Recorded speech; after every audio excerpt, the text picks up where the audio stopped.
वो भगवान जो आया था उसने क्या बताया कि मेरे सकल और निष्कल भेद से दो रूप हैं, परंतु और ईश्वर नहीं। इस कारण से उनके दो रूप नहीं हो सकते। पहला सतम रूप जो पिलर खड़ा कराया था, पीछे मूर्तिमान जो शिव के रूप में खड़ा हुआ वो रूप धारण किया, तो इससे ब्रह्म रूप निष्कल निष्फल नहीं निष्कल है, वो निराकार है। और ईश्वर रूप सगुण, मैं शंकर रूप में तो सगुण हूं, और वो सतम खड़ा कर दिया था वो निष्कल था। अब क्या कहता, ये मेरे ये दोनों रूप सिद्ध हैं, दूसरे किसी के नहीं हो सकते। इस कारण से तुम दोनों को अथवा दूसरों को ईश्वरत्व की प्राप्ति नहीं हो सकती। तुमने जो अज्ञानता से अपने को ईश माना, अपने आप को भगवान मान लिया, मैं भगवान हूं मैं भगवान हूं, यह बड़ा ही अद्भुत हुआ। उसे दूर करने को ही मैं रण स्थान में आया। अब तुम अपना अभिमान त्याग कर मुझ ईश्वर में अपनी बुद्धि लगाओ।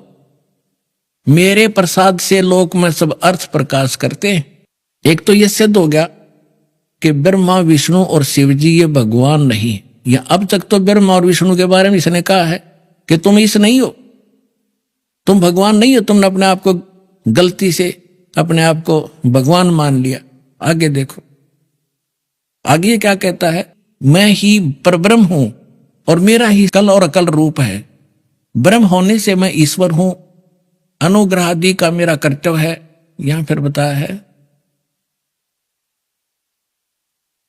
और जगत के वर्धक होने से मैं ब्रह्मा हूं। हे ब्रह्म केशव समतव और व्यापक होने से मैं आत्मा हूं। मैं इस सब का ईश हूं, मैं सब का ईश हूं, ये सब मेरा है और तुम भगवान नहीं हो। तुमने जो अज्ञानता से अपने को ईश माना, ये बड़ा ही अद्भुत हुआ। इसके दूर करने के अर्थ करने को ही मैं रण स्थान में आया। अब यहां कह रहा है कि मैं इस सब का ईश्वर हूं और ये सब मेरा है, मेरे सिवाय किसी दूसरे का नहीं है। प्रथम तो ब्रह्म तो ज्ञान के निमित्त निष्कल ब्रह्म का प्रादुर्भाव हुआ, यानी इसने खंभा खड़ा किया। फिर इसमें मैं अज्ञात स्वरूप हूं और पीछे प्रगट दर्शन देने के निमित्त साक्षात ईश्वर तत्क्षण में सगुण रूप हुआ हूं। अब मैं तेरे सामने खड़ा हूं।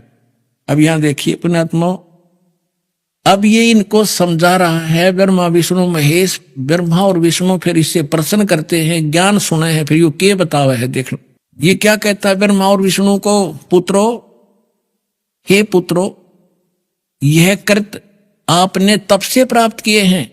ब्रह्मा और विष्णु ने जो कृत यानी जो पोस्ट प्राप्त की है, ब्रह्मा की पदवी, विष्णु शिव की पदवी, तुमने तपस्या करी और फिर मैंने खुश होकर तुम्हें ब्रह्मा के पद पर बना बिठा दिया, इसको विष्णु पद बना दे दिया। ये देखिए, हे पुत्रो, यह कृत यानी जैसे उत्पत्ति और सतीथि का ये कृत आपने तब से प्राप्त किए हैं जो कि सृष्टि, उत्पत्ति और पालन कहता है, सो मैंने प्रसन्न होकर तुम्हें दिए हैं। इसी प्रकार दूसरे दो कृत रुद्र और महेश्वर को प्रदान किए हैं। अब दो तो ये ब्रह्मा और विष्णु हो गए, दो पुत्र, और दो ये बता दिया रुद्र और महेश, इनको भी कहते, ये भी चार हो गए और बोलनी आयु 5 माह है। अब दास ये सिद्ध करना चाहता था कि ये जो ब्रह्मा विष्णु महेश का जो पिता है, ये कहता है तुम भगवान नहीं हो, मैं भगवान हूं।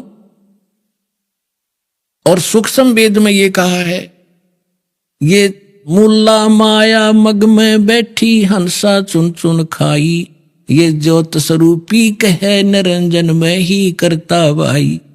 एक न करता दो ना करता नौ ठहराए भाई, 10वां भी धुंधर में मिल जा सत कबीर दुहाई। अब क्या बताया है कि ये तो कह रहा तुम भगवान नहीं हो, मैं करता हूं। और सूक्ष्म वेद में कहा है कि निरंजन निश्चय भया, उसको करता मत जान, वो मालिक नहीं है। लेकिन इन में यू अपने आप को ये भगवान सिद्ध करा और कह रहा कि तुम भगवान नहीं हो। हम तो इस ब्रह्म नबी छोड़ विष्णु और शंकर को भगवान मान रहे थे। और ये इनको रिजेक्ट करा। हमारे पुराण ही बता रहे हैं कि ये भगवान नहीं है। अब जो प्रश्न इसमें सिद्ध करना चाहे दास, क्योंकि आज का जो विषय है कि वो साधना कौन सी है जिससे मोक्ष होगा, और किस किस ने प्राप्त हुआ, और कहां प्रमाण है, इतनी सी बात है, फिर सारा सुलझ जाएगी कहानी।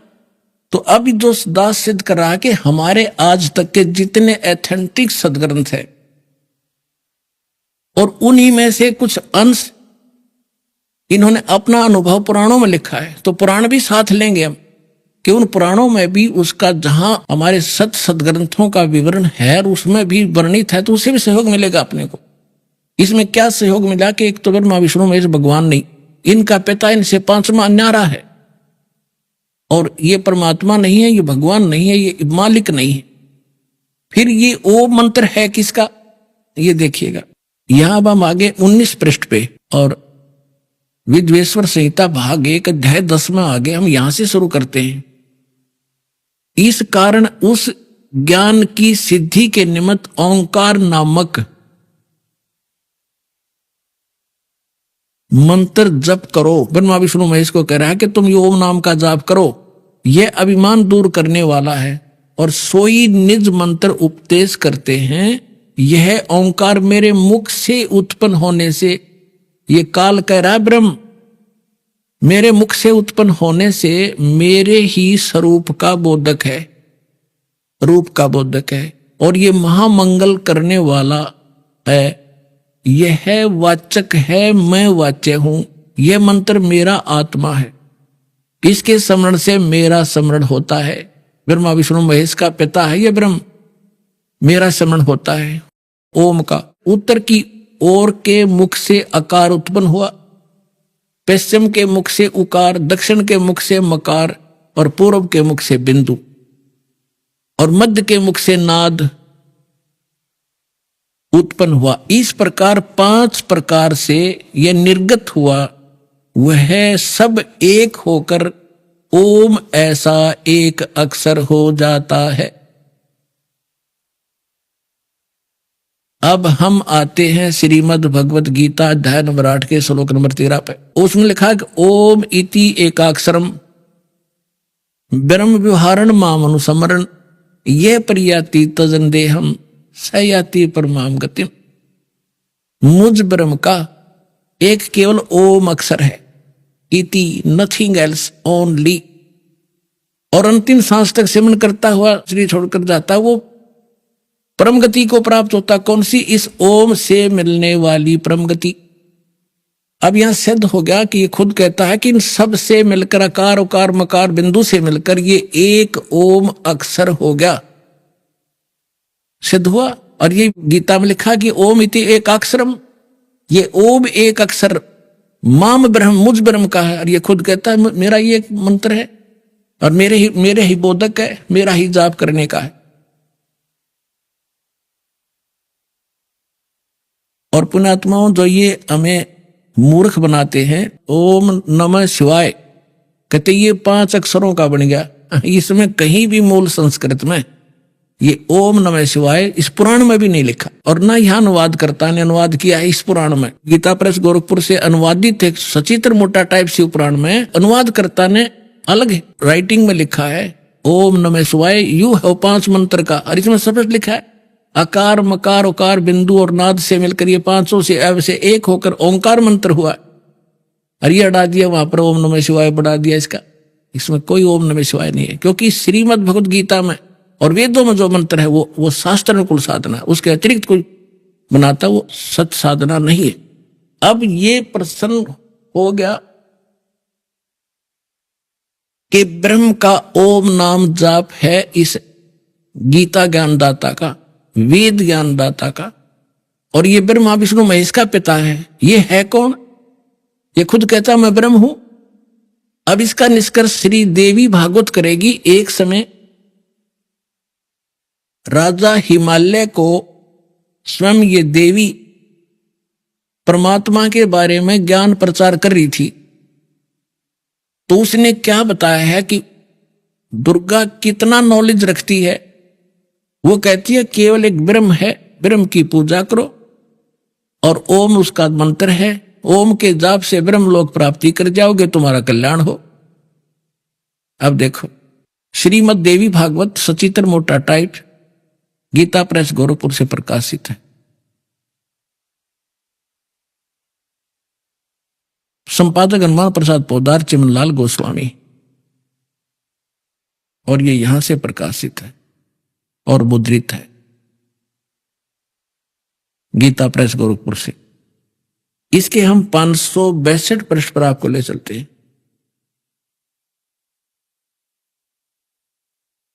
ये देखिएगा, ये 7वां स्कंद है, 7वां स्कंद संक्षिप्त देवी भागवत 562 पृष्ठ पे।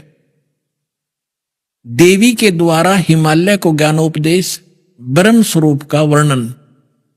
श्री देवी जी कहने लगी, पर्वतराज, ये पहले तो अपने बारे में कहती है, फिर कहती है नहीं, और यदि तुम्हें पूर्ण मोक्ष चाहिए तो यहां बताती है उस ब्रह्म का क्या स्वरूप है, यह बतलाया जाता है, जो प्रकाश रूप, सबके अत्यंत समीप होने से, समीप में स्थित, हृदय रूप गुहा में स्थित होने के कारण गुहाचर नाम से प्रसिद्ध है, महान पद अर्थात परम प्राप्य है। अब यहां थोड़ा सा लेंगे, वह परम सत्य और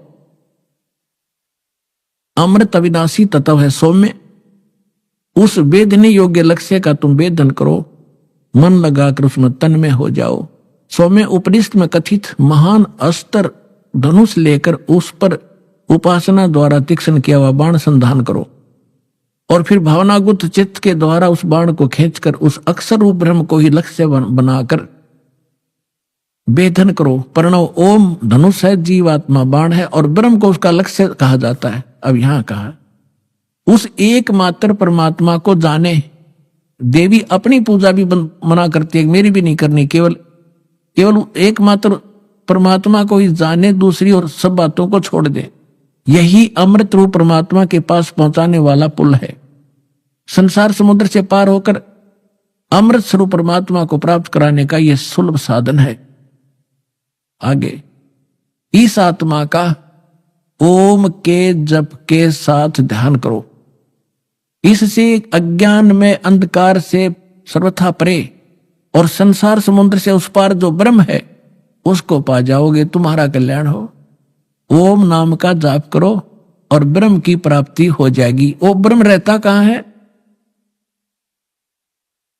वह यह सबका आत्मा ब्रह्म, ब्रह्मलोक रूप दिव्य आकाश में स्थित है, वो ब्रह्मलोक में रहता है।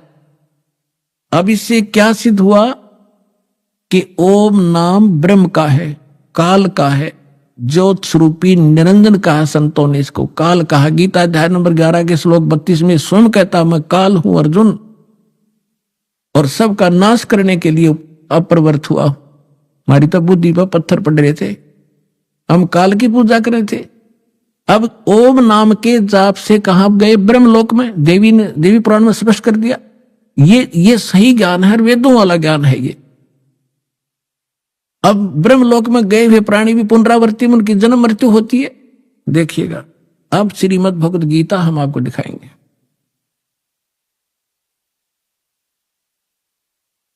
8वें अध्याय का 13वां मंत्र, ये देखिएगा, ये है श्रीमद् भगवद गीता अध्याय नंबर 8 का और श्लोक नंबर 13 नीचे। इसमें ये गीता ज्ञानदाता ब्रह्म ही है, ब्रह्मा विष्णु महेश का पिता है ये। ओम इति एकाक्षरम ब्रह्म विहरण माम अनुसमरण, ये प्रयाति तजन देहम स याति परमाम गतिम। मुझ ब्रह्म का, ये है माम ब्रह्म, मुझ ब्रह्म का। ओम इति एकाक्षरम, केवल ये एक ओम अक्षर है, यह है, और उच्चारण करके सिमरण करता हुआ यह प्रयाति तजन देहम, जो शरीर छोड़कर जाता है, स याति परमाम गतिम। ओम से मिलने वाली परम गति, इस ओम से मिलने वाली परम गति प्राप्त होती है। क्या होती है? ये सिद्ध हो गया कि ब्रह्म को प्राप्त हो गया, वो ब्रह्म लोक में रहता है, यानी ब्रह्म लोक प्राप्ति। गीता अध्याय नंबर 8 के श्लोक 16 में क्या कहा है? 8 के 16 में कहा कि अर्जुन, ब्रह्मलोक पर्यंत, ब्रह्मलोक तक सभी लोग पुनरावृत्ति में हैं। यहां देखो, पुनरावृत्ति का इन्होंने यहां आगे विवरण दिया है।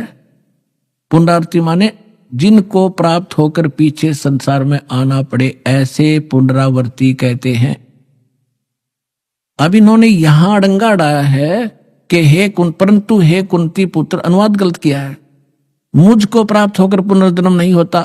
अब गीता ज्ञान दाता ब्रह्म है, और गीता ज्ञान दाता दूसरे अध्याय के 12वें श्लोक में कहता है कि अर्जुन ये ना सोच कि हम अभी पैदा हुए हैं तो पहले भी थे और आगे भी रहेंगे।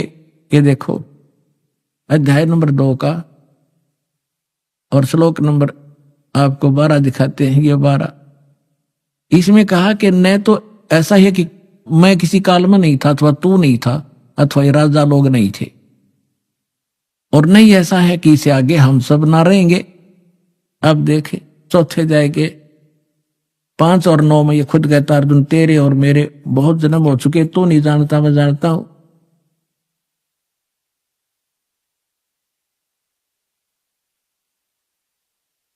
ये देखिएगा अध्याय नंबर 4 का और श्लोक नंबर श्रीमद् भगवद गीता श्लोक नंबर 5 में लिखा है, इसका अनुवाद यहां पर है। हे परंतम अर्जुन, मेरे और तेरे बहुत से जन्म हो चुके हैं, उन सबको तो नहीं जानता मैं जानता हूं। और 9 में कहा है कि मेरे जन्म और कर्म दिव्य हैं, अलौकिक हैं, यानी जन्म मृत्यु तो है ही।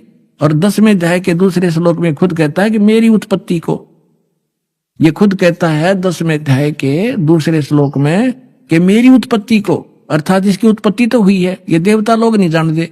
ये ब्रह्मा विष्णु महेश इसके पुत्र हैं, ब्रह्मा विष्णु महेश से सारा संसार आगे इस आकार में हम जन्मे हैं। तो ब्रह्मा विष्णु महेश अपने पिता की उत्पत्ति कैसे जानेगा, और कैसे हम जान पाएंगे फिर अपने पिता की उत्पत्ति? तो दादा बतावेगा पिता की उत्पत्ति। तो उस दादा ने आगे बता रखी बाबा ने, कबीर भगवान ने, जो सबका जनक है, इन सब की उत्पत्ति बता रखी है। ये देखिएगा अध्याय नंबर 10 का श्लोक नंबर 2, अध्याय नंबर 10 और श्लोक नंबर 2, इसमें कहा कि मेरी उत्पत्ति को, मेरे प्रभाव में उत्पत्ति को, आगे कुछ भी कहें, न देवता लोग जानते हैं न महर्षि जन जानते हैं, क्योंकि मैं सब प्रकार से देवताओं का और महर्षियों का आदि कारण हूं। ये मेरे से जन्मे हैं, ये देवता और ये महर्षि, ये सभी मुझसे उत्पन्न हुए, ये इनका पिता है। अब इसे सिद्ध हो गया कि इसकी जन्म मृत्यु तो होती ही है, जन्म तो है ही।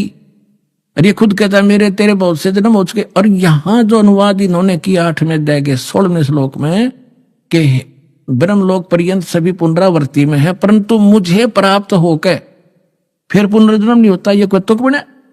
ये खुद ब्रह्मलोक में रहता है, ब्रह्मलोक में गए प्राणी जन्म मृत्यु मारे, ये स्पष्ट हो रहा।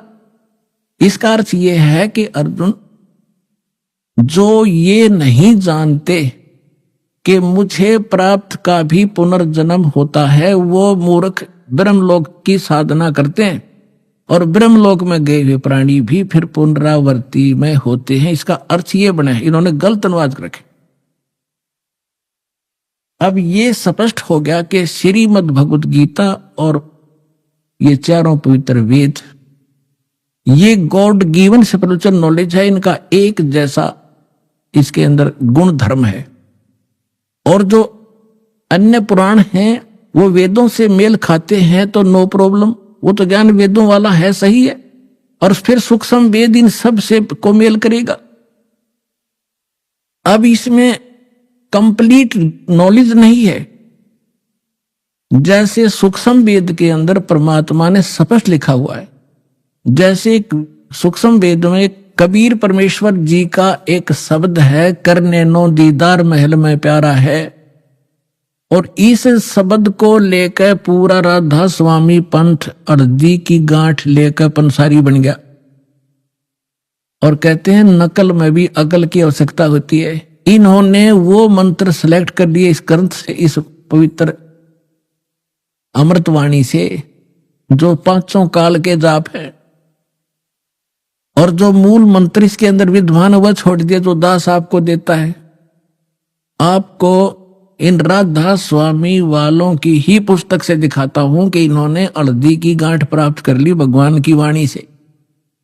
और गरीबदास साहिब जी को परमात्मा ने यथार्थ ज्ञान दिया। उन्होंने अपनी अमृतवाणी में कहा है कि बेखों के लश्कर फिरे, ये बाणी चोर कठोर, और सतगुरु धाम ना पहुंचेंगे ये 84 के ठोर।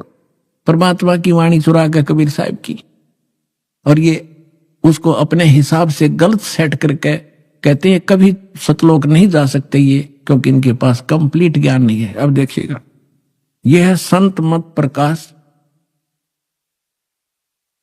भाग 1।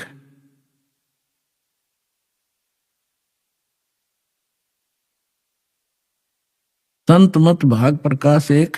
और इसके कौन है राइटर? ये हैं बाबा सावण सिंह जी, महाराज सावण सिंह जी। और कहां से ये छपा है? संत मत प्रकाश भाग 1, महाराज सावण सिंह जी, राधा स्वामी सत्संग व्यास। प्रकाशक है जगदीश चंद्र सेठी, सेक्रेटरी राधा स्वामी सत्संग व्यास, डेरा बाबा जयमल सिंह, पंजाब। ये सारे सर्वाधिकार सुरक्षित है। मुद्रक Ajanta offset and packaging limited. इसके देखिएगा,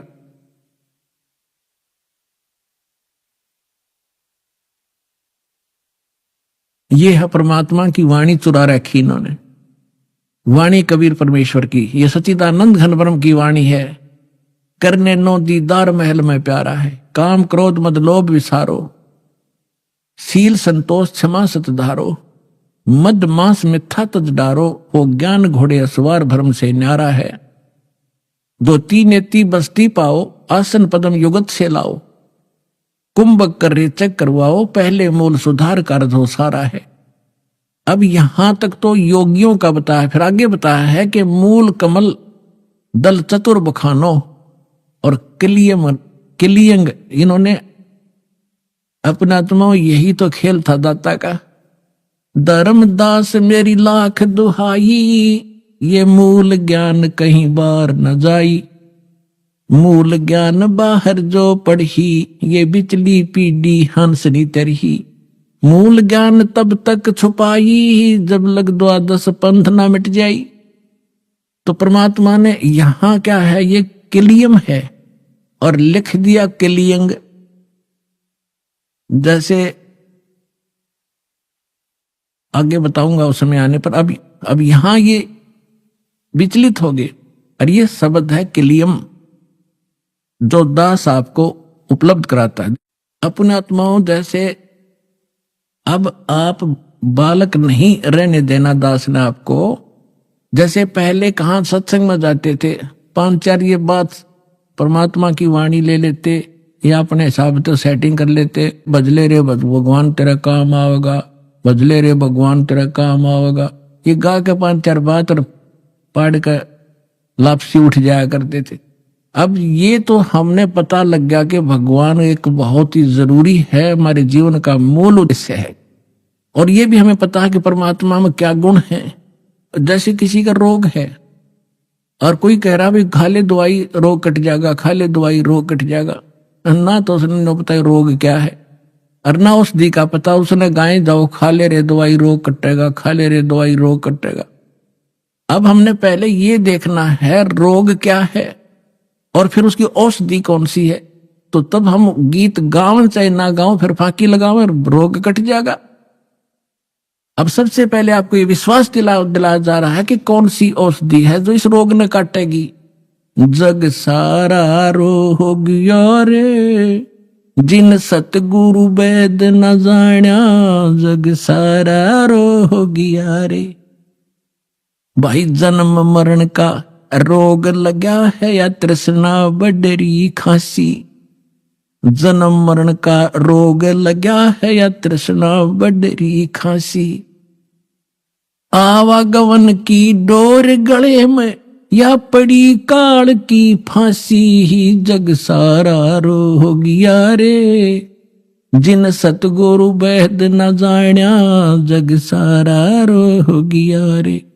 भाई देखा देखी गुरु शिष्य बन गे, किया ना तत्व विचारा। देखा देखी गुरु शिष्य बन गे, किया ना तत्व विचारा। गुरु शिष्य दोनों के सिर पे यू काल ठोके पंजारा, जग सारा रो गयो रे। जिन सतगुरु वेद न जाण्या, जग सारा रो गया रे। भाई सच्चा सतगुरु कोई ना पूजे। परमात्मा कहते सच्चा सतगुरु, ये नकली सतगुरु थे। सच्चा सतगुरु कोई ना पूजे, इन झूठों जगपतियासी। इन झूठों पर विश्वास किए बैठे हैं। सच्चा सतगुरु कोई ना पूजे, इन झूठों जगपतियासी। अंधे की बाह गई अंधे ने, ये मार्ग कौन बतासी, जग सारा रो गयो रे। जिन सतगुरु वेद न जाण्या, जग सारा रो गया रे। फिर क्या निष्कर्ष बताते हैं परमात्मा? भाई सार शब्द सर जीवन बूटी, गस गस अंग लगावे। सार शब्द सर जीवन बूटी, गस गस अंग लगावे। कहे कबीर तुम सतकर मानो, ये जन्म मरण मिट जावे, जग सारा रो गया रे। जिन सतगुरु वेद न जाण्या, जग सारा रो गया रे। कि एक सार शब्द है, सार नाम है, वह सरजीवन बूटी है। और उस तय कहे कबीर तुम सतकर मानो, यो जन्म मरण मिट जाए। तो वो जड़ी आज दास के पास है, वो सरजीवन बूटी, वो पूरा complete course all in respect आपके लिए छुपा कर रखा था इस युग के लिए। अब आपको विश्वास दिलाने के लिए कि ताकि आप दृढ़ होकर इस मार्ग पर चलो, कोई बीच में आपकी दिशा ना बदल दे, इसलिए आपको यहां बुलाया जाता है। पुणात्माओं, ये परमात्मा ने किया हुआ सारा खेल है। जीव के सतर का यहाँ कोई काम नहीं है।